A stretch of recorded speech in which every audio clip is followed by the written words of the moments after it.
Ainhoa ha cambiado en todo, ¿no? Creo que personalmente vine con 19 años, ahora tengo 25, creo que es mucha diferencia de muchas cosas, de vivir fuera de casa, estoy jugando aquí en el Athletic, estoy muy contenta, futbolísticamente creo que he dado un pasito, estoy aprendiendo todos los días, así que estoy muy contenta de estar aquí.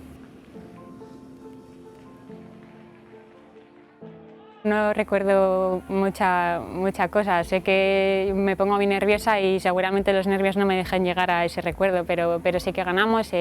fue un poco caos el partido, fue un 3-2 y bueno, como te digo, debutar aquí es un lujo.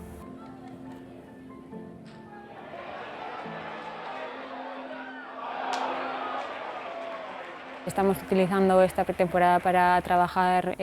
pues el físico,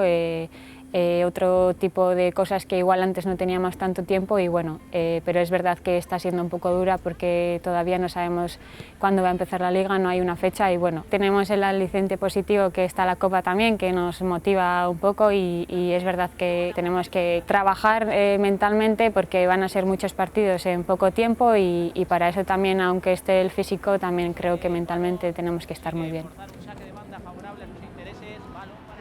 Tenemos que conseguir que todas las lesionadas se pongan bien para el inicio de liga,